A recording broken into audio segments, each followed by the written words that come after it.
말씀 보겠습니다. 빌립보서 2장입니다. 1장입니다. 빌립보서 1장. 저희가 새벽 묵상하고 있는 그 본문 다음에 이어서 말씀 나누도록 하겠습니다. 빌립보서 1장 12절부터입니다.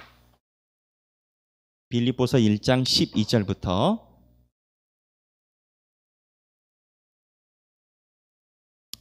말씀을 읽기 전에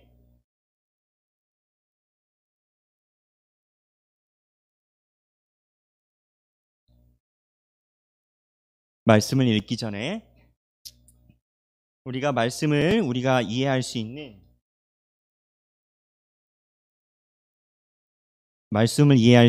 배경을 가지고 말씀을 하나하나 읽어가기를 원합니다.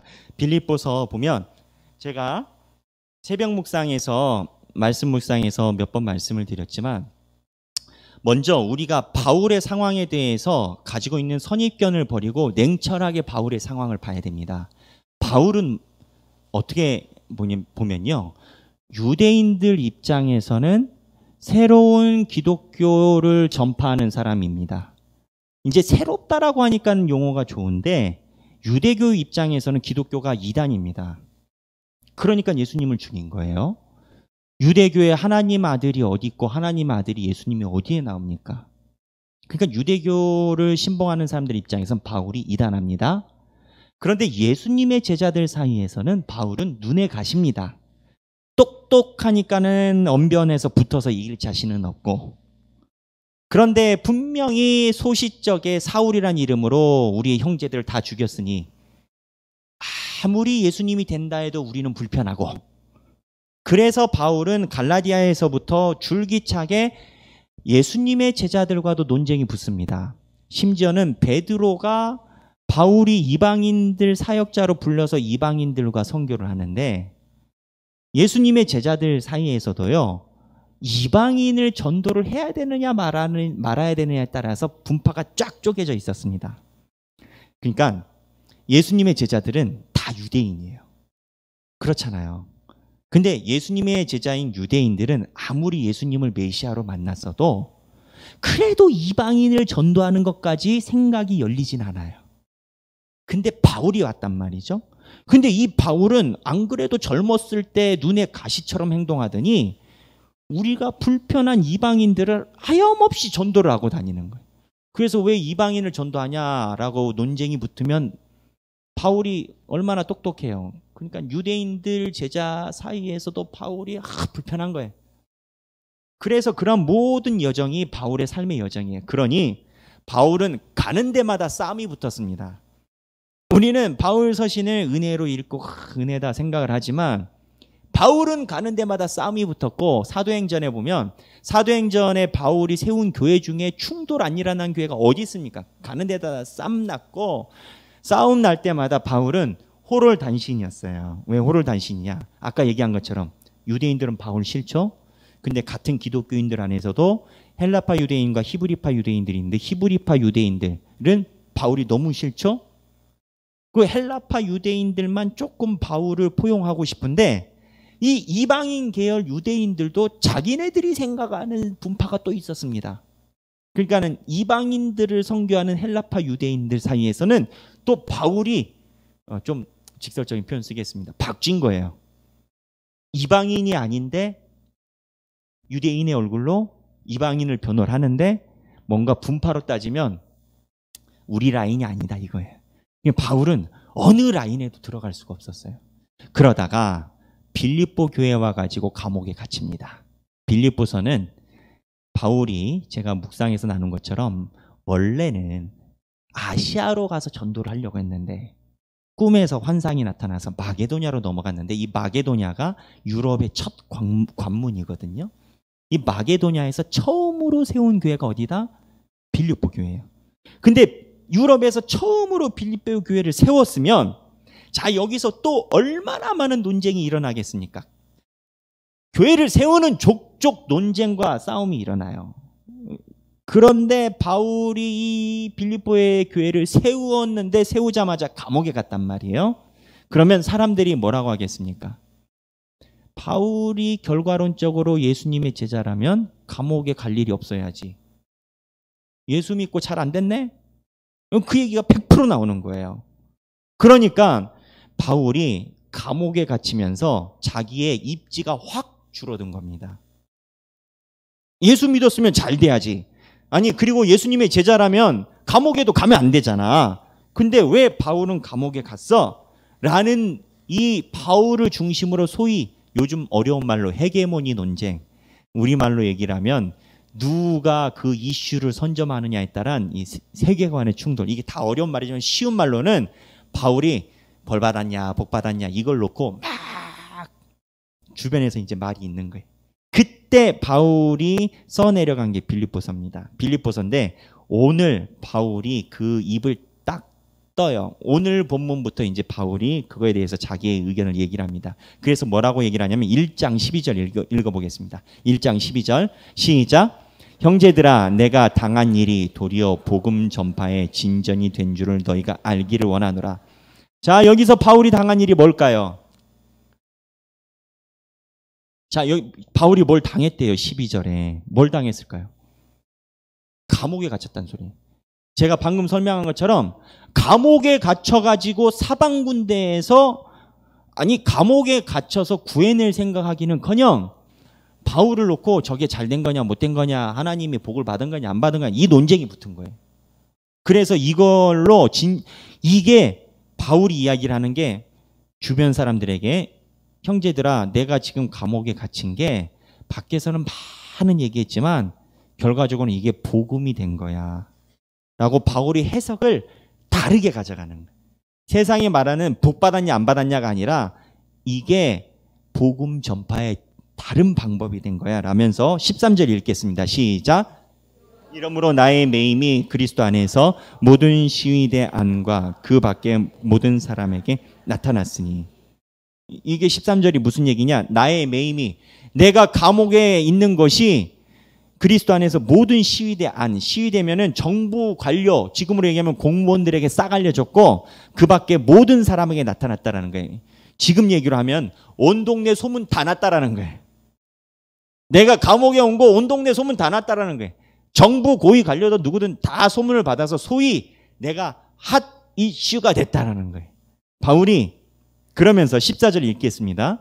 형제 중 다수가 나의 매임으로 말미암아 주 안에서 신뢰함으로 겁없이 하나님의 말씀을 더욱 담대히 전하게 되었노라. 자, 이게 뭐냐? 바울을 지지하는 형제들은 바울이 핍박받으니까, 아니 우리 형제 바울은 감옥에서 고난을 당하는데 우리는 방바닥에 누워 있을 수 없잖아. 그래서 바울의 형제들은 바울이 고난당함으로 더 열심을 냈다라는 거예요. 근데 이건 바울의 형제들 얘기입니다. 바울의 형제들은 해서 바울의 입장에 자기가 감옥에 와서 아군은 더욱더 열심히 됐다라는 거예요. 그러니까 플러스라는 거예요. 근데 15절 보면, 15절 읽겠습니다. 시작. 어떤 이들은 투기와 분쟁으로, 어떤 이는 착한 뜻으로 그리스도를 전파하나니. 자, 여기에 보면은 투기와 분쟁으로 하는 사람이 나타났다는 거예요. 이 투기와 분쟁이 뭐냐? 아까 제가 초대에서 설명했던 아예 기독교를 반대한 유대인이 아니고 예수님을 따르는 사람 중에 히브리 바탕에 둔 유대인들, 그 다음에 완전 이방인 바탕에 둔 기독교인들, 그 바울은 가운데 꼈잖아요. 사실은 히브리 바탕에 둔 예수님의 제자들이나 이방인 바탕에 둔 예수님 제자들이나 큰 틀에서는 크게 다른 건 아니에요. 예수님을 믿는 거예요. 근데 이들이 각자 자기 교세 넓히려고 바울이 쉬고 있으니까 바울이 쉬는 동안에 히브리파의 교리를, 유대인 중심적인 교리를 빨리 전하자. 바울은 안 됐고 그러니까 우리가 됐다, 빨리 해서 전하자고 하고, 이방인들은 이방인 나름대로, 야, 그 박쥐 같은 바울이 감옥에 갔잖아, 우리는 순수 이방인으로 전하자 해서 반대하는 사람들은 바울이 감옥에 있는 동안 기회다 해가지고 예수님을 전하고 있고, 바울의 형제들은 바울이 고생하는데 우린 쉴 수 없이 하고 예수님을 전하고 있고, 바울이 가만히 앉아서 이렇게 팔짱 끼고 감옥에서 보니까 오른쪽이나 왼쪽이나 예수님 전하는 일에 열심히 생겼다는 거예요. 결론적으로. 그러니까 바울이 이게 전파니 16절에 읽겠습니다. 시작. 이들은 내가 복음을 변증하기 위해 세우심을 받은 줄 알고 사랑을 하나. 이거는 바울을 따르는 사람이고, 바울을 따르는 계파들은 바울을 사랑하니까 열심히 하고, 17절인데 이건 반대파들이에요. 17절 투기와 분쟁을 하는 사람인데 17절 다 함께 읽겠습니다. 그들은 나의 매임에 괴로움을 더하게 할 줄로 생각하여 순수하지 못하게 다툼으로 그리스도를 전파하느니라. 이 바울을 반대하는 기독교 안에 다른 제자들은 바울이 감옥에 있으니까 기회다 해가지고 우리가 세를 들리면 바울이 힘들 거야 라고 열심히 예수 그리스도를 다른 각도로 전파한다라는 거예요. 근데 이제 큰 그림에서 같다라는 거예요. 18절에 읽겠습니다. 그러면 무엇이냐? 거칠애로 하나, 참으로 하나, 무슨 방도로 하든지 전파되는 것은 그리스도니 이로써 나는 기뻐하고 또한 기뻐하리라. 가만히 앉아서 바울이 보니 이러나 저러나 핫 이슈가 돼서 예수를 전하는데 그렇게 열심히니 나쁜 게 없다. 나는 예수를 전하고 교회가 활성화되면 그런 마음이 족하다. 바울의 입장은 어떻게 보면은 딴 나라 입장인 거예요. 복 받냐 안 받냐 문제도 아니고, 우리 라인이 힘이 생기냐 안 생기냐 이 문제도 아니고, 결론은 예수님인데 이러나 저러나 오른쪽이나 왼쪽이나 열을 내서 전도를 하니 난 나쁠 게 없다. 바울의 입장인 거예요. 그러면서 19절 읽겠습니다. 시작. 이것이 너희의 간구와 예수 그리스도의 성령의 도우심으로 나를 구원에 이르게 할 줄 아는 거로. 20절 읽겠습니다. 나의 간절한 기대와 소망을 따라 아무 일에도 부끄러워하지 아니하고 지금도 전과 같이 온전히 담대하여 살든지 죽든지 내 몸에서 그리스도가 존귀하게 되려 하나니. 이러니 이 본문이 나오는 거예요. 무슨 얘기냐? 어차피 내 삶의 기준은 예수 그리스도를 전하는 건데, 내가 핫 이슈가 돼서 여기 붙은 껌 저기 붙은 껌처럼 저기서도 내 욕하고 여기서는 나를 보호해준다고 하지만 결국 예수 그리스도가 전파되니 나를 죽이든 나를 살리든 예수 그리스도를 지금 전파하고 있는 모양이면 나는 괜찮다라는 거예요. 그래서 내가 살든지 죽든지 내 몸에서 그리스도가 존귀하게 되려 하나니. 21절 읽겠습니다. 21절 시작. 이는 내게 사는 것이 그리스도니 죽는 것도 유익함이라. 내가 어차피 예수님 때문에 사는 거고 예수님 때문에 죽는 거니까 사람들이 나를 죽이든 나를 살리든, 이게 죽어서 예수님께 복이 되면 죽을 것이요, 살아서 예수님께 복이 되면 살 것이요, 나는 이걸로 여한이 없다. 이게 바울의 입장인 건 거예요. 우리가 살든지 죽든지 뭐 이런 찬양 되게 많지 않습니까? 근데 이 살든지 죽든지의 핵심의 내용은 예수님을 위해서 내가 저기서 욕을 먹으면 욕을 먹고 또 여기서 칭찬을 받으면 칭찬을 받고, 나를 높였다 낮췄다, 내가 뭐 동네 껌인가, 씹었다 뱉었다 씹었다 좋다 이거예요. 어쨌든 예수 그리스도만 열심히 전하라는 거예요. 이게 바울의 입장이에요. 근데 바울의 입장을 정확히 알아야 되는 게, 결과적으로 예수를 높이는 일에는 바울이 이렇게 갑니다. 근데 빌립보서에 나오는데 예수를 높이는 분쟁이 있고 예수와 전혀 다른 분쟁이 있습니다. 그건 예수를 높이는 일이 아니에요. 근데 빌립보서 뒤에 보면 예수를 높이지 않는 소위 이제 씹는 그것은 바울이 대놓고 받아버립니다. 부딪힙니다. 그러니까 바울은 두 가지예요. 나 때문에 예수 이름이 높아지면 난 살든지 죽든지 니들 맘대로 해라 이거고, 뒤에 빌립보서에 보면 근데 나를 살든지 죽든지가 예수가 아니야? 다른 복음이야? 이건 내가 가만두지 않겠다. 이렇게 붙어요. 그래서 오늘 빌립보서 1장에서는 지금 내가 이 감옥에 있는 게 큰 핫 이슈인데 아직까지는 나를 놓고 예수님이 전파되니 여기서는 내가 니들 맘대로 해라. 이런 게 바울의 심장인 거예요. 그러면서 22절 읽겠습니다. 22절 시작.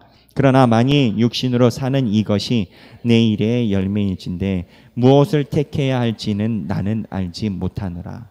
여기서부터 바울의 진솔한 속내가 나옵니다. 바울은 뭐냐면 사실은 바울은 사는 게 그렇게 의미가 없어요.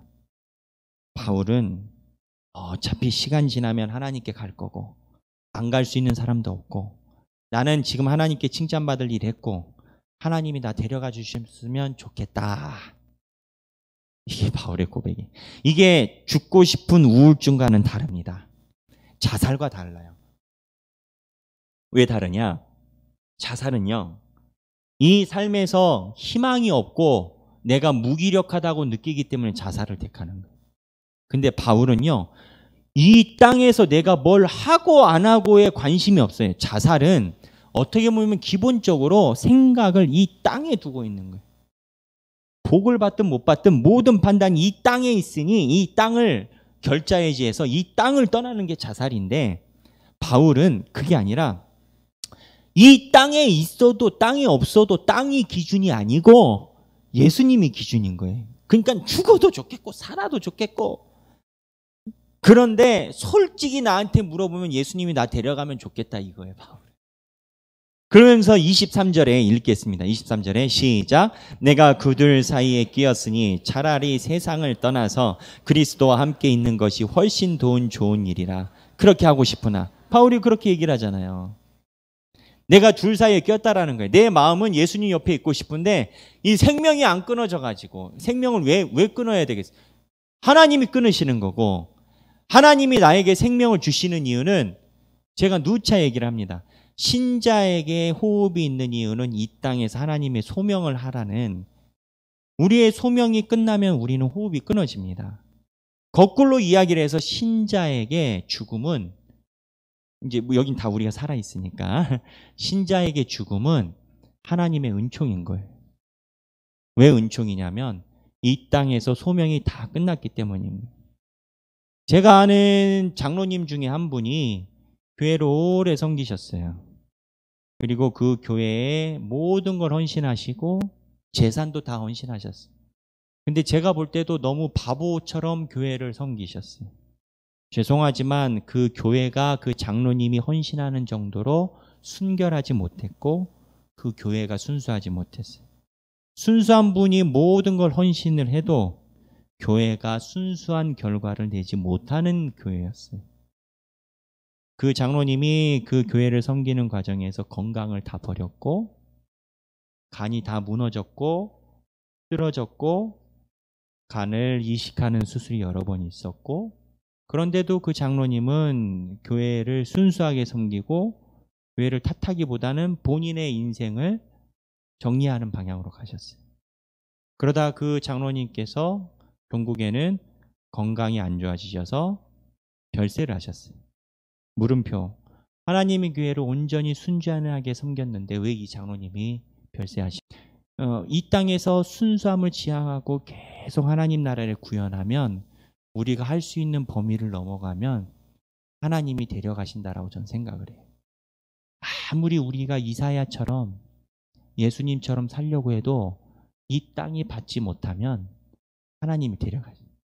그래서 어떻게 보면 죽음도 신자에게는, 계시록에 그러잖아요. 주 안에서 잠자는 자가 복되도다. 그래서 신앙인들은 죽음이 두려운 신앙이 아니라 사실은 우리가 죽음을 기다려야 돼. 왜 죽음을 기다려야 된다라고 표현을 하냐면, 죽음을 기다린다는 의미가 내가 하나님 앞에서 한 점 부끄러움이 없다라는 소리입니다. 하나님 앞에서 부끄러움이 있는 사람은 죽음을 기다리지 못합니다. 하나님을 뵙는 그날에 부끄러운 게 있는 사람은 하나님을 배울 때 그것이 계산이 될 걸 알기 때문에 죽음이 기다려지지 않고 두려워지는 겁니다. 우리가 많이 살아요. 100세. 모르겠습니다. 110세, 120세는 살 수 있겠지만 150, 200세 못 살아요. 신자에게 죽음을 기다린다는 건 하나님 앞에서 그 순간을 부끄럽지 않게 살았다는 거예요. 바울이 그래요. 차라리 세상을 떠나서 그리스도와 함께 있는 것이 훨씬 더 좋은 일이라. 그렇게 하고 싶구나. 신자도요, 하나님 앞에 부끄러움이 있는데 신자처럼 살아갈 수가 있어요. 하나님이 양심과 상황과 여건을 통해서 얼마든지 아니야 라고 얘기를 하는데 신자처럼 살아갈 수 있어요. 세상에 있는 사람들의 눈은 우리가 속일 수 있으나 하나님의 눈은 속일 수 없어요. 저는 여기 계신 모든 분들이 바울처럼 내가 몸이 이 땅에 끼어 있는데 사실은 나는 죽음을 기다리고 있어. 이런 고백하는 신자가 되면 좋겠어요. 우리 하길교회가 하나님의 길이잖아요. 하나님의 길을 뚜하시고, 제가 이제 우리 전도지를 구상하고 기도하고 있는데 제 머릿속에 딱 드는 첫 문구가 우리는 하나님을 예배합니다. 이 문구를 전도지에 꼭 넣어야 되겠다. 어젯밤에 묵상하고 이제 새벽 묵상 촬영하고 기도하고 말씀 보는데 새벽 2시에 그 생각이 들더라고요. 이 시대가 죄송하지만 이 말이 너무나도 필요하고 이상한 단어 시대가 됐어요. 우리는 하나님을 예배합니다. 당연한 문구인데 하나님을 예배하지 않을 수도 있어요. 하나님을 예배하지 않는 모습을 내가 알 수 있어요. 하나님을 예배하지 않고 다른 것을 예배하는 사람은 죽음이 두려워요. 우리는 하나님을 예배하고 하나님을 예배하기 때문에 바울처럼 내가 이 세상에 끼었지만 차라리 그리스도와 함께 있는 것이 훨씬 더 좋은 일이라 라고 고백하는 우리가 되면 좋겠어요. 우리는 약합니다. 마음을 단단히 먹어도 내일이면 바람에 흔들려서 약해질 수 있어요. 하지만 그날 바울처럼 우리는 하나님을 예배하고 하나님을 배우는 그날이 기다려지고 하나님 앞에서 한 점 부끄러움 없는 신앙인으로 살아가는 저와 여러분이 되시길 주님의 이름으로 축원합니다. 기도하겠습니다. 먼저 우리가 마음속에 주시는 마음을 따라서 기도하길 원합니다. 성령의 메시지의 역사는 오묘하고 오색찬란해서 사람마다 폐부를 쪼개시는 것이 다 다릅니다. 어떤 사람들은 말씀에 따라서 내 개인사가 충돌되는 사람이 있을 수 있고요. 어떤 사람은 말씀에 따라서 내 삶과 가정 또는 직장 또는 여타적인 교회의 문제에서 충돌되는 사람이 있을 수 있습니다. 하나님께서 주시는 음성을 따라서 잠깐 기도하고 제가 기도하겠습니다. 기도하시겠습니다.